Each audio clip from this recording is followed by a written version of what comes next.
Tariq Woolen might just be my favorite corner in the NFL. Coming out of UTSA, I had him ranked as a second-round draft pick, and I really thought he was going to be pretty good. Unfortunately, UTSA can be kind of hard to come by, so I was relying a lot on analysis and any clips I could find, but what I saw was a fantastic corner, and honestly, someone that I would have loved to see in Washington. Somehow, though, he fell to the 5th, and the Seattle Seahawks sat there waiting, able to get such a good corner at such a low price. And the corner market in this draft had a lot of good ones, including even Seattle's other rookie, Kobe Bryant, which they took in, I believe, the 4th.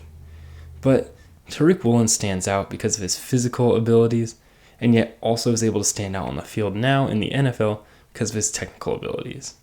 So while there's a ton of corner talent coming out of this 2022 NFL draft, I want to take a look at the one that I deem to be the best of them all, Tariq Woolen.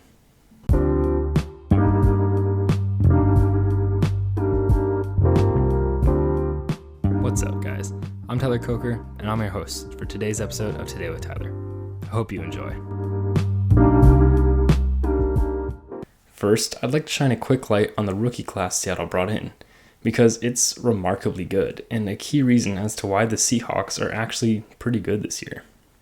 They managed to draft both of their starting tackles in Charles Cross and Abraham Lucas, the best rookie running back in the nation in Kenneth Walker III, 2 stud corners in Kobe Bryant and Tariq Woolen, a talented edge rusher in Boye Mafe, and even a great wide receiver who we haven't really gotten to see yet because of the wide receiver depth in Seattle, named Bo Melton from Rutgers. The Seahawks did a tremendous job building this team from the ground up, and have the foundation for, honestly, a Super Bowl winning team if they continue to strike gold with their cheap, young players and bring in good free agents. Now, let's really get into Tariq Woolen. What captivated me about Woolen was, first, his physical dominance. Woolen is 6'4" and 205 pounds, massive for a corner, but runs a 4.26 official 40-yard dash. That's insane. He's just a physical prospect that the NFL really hasn't seen before, with a combination of size and speed that's blindingly elite. He can stack alongside any receiver in the league without getting burnt, a rare trait in and of itself. He's also wildly agile, and can stay with any receiver, even if they're some of the shiftiest guys in the league. And while this play was a completed pass, his technique was fantastic, and it was a pretty lucky completion at that. This culminates into a great combination of athleticism that allows Woolen to lock down wide receiver ones through and through. But Woolen's technique is also fantastic in both man and zone. First, let's look at his man coverage, since that's what he was running at UTSA. Woolen is extremely good with his punches in press man, and establishes them early. Against DeAndre Hopkins, a notably physical wide receiver, Woolen's punch is extremely important. He strikes before Hopkins can sneak around him, but stays balanced through contact, not only landing an effective punch, but saving his balance to stack onto Hopkins. Also against Hopkins, which was an impressive showing for Woolen, he flashes tremendous athleticism combining with his technique. Woolen once again lands a punch, and although this time it wasn't as powerful, he ensures he doesn't get burnt over top by doing that, and still stays balanced through contact. Woolen then stacks over Hopkins' shoulder, providing no leverage for Murray to work with, and keeps his eyes trained on Hopkins' hips, which, as Shakira says, don't lie. Hopkins hits a double move, but Woolen's agility allowed for him to cut the double move and stay stacked on Hopkins when he again reached downfield.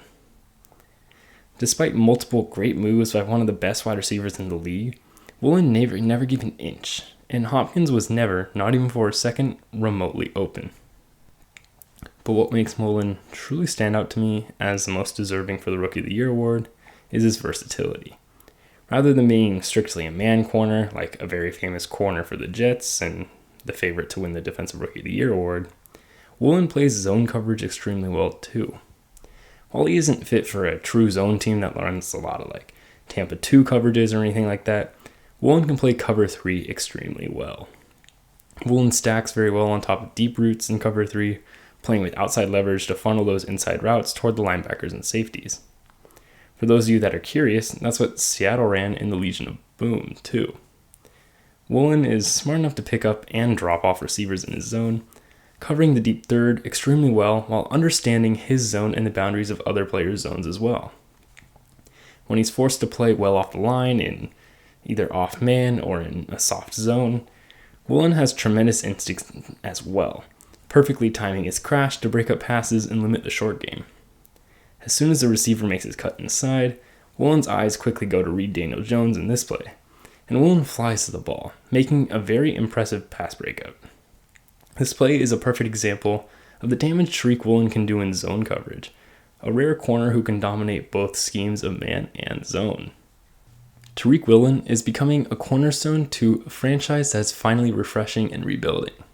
The Seattle Seahawks, who managed to somehow steal Woolen in the 5th, are really lucky. They got someone who might just be the best corner in the entire class, and in my opinion is the best corner in the entire class, in the 5th round on a very cheap deal, and they're going to be able to build around him and truly make their defense elite now that they have a shutdown corner who can take out wide receiver ones. And with 3 all-pro caliber wide receivers in his own division, Tariq Woolen's only going to get better. As a young player who went to a small school, he's going to have a lot of opportunities to not only learn from these great players he's playing against, but gain the confidence of locking down people like DeAndre Hopkins, Deebo Samuel, and Cooper Kupp on a almost weekly basis because he's playing these teams 6 times in the 18 weeks. So Tariq Woolen is extremely good. And I hope you guys kind of understand just how good Tariq Woolen can be, because I didn't until I looked at the film. Tariq Woolen, in my opinion, is going to be a Seahawk for a long time because he's going to be important to bring back. And he's going to be able to be the face of a franchise that's finally turning itself around after a couple years of mediocrity. Thank you for listening. I hope you enjoyed, and I'll see you next time.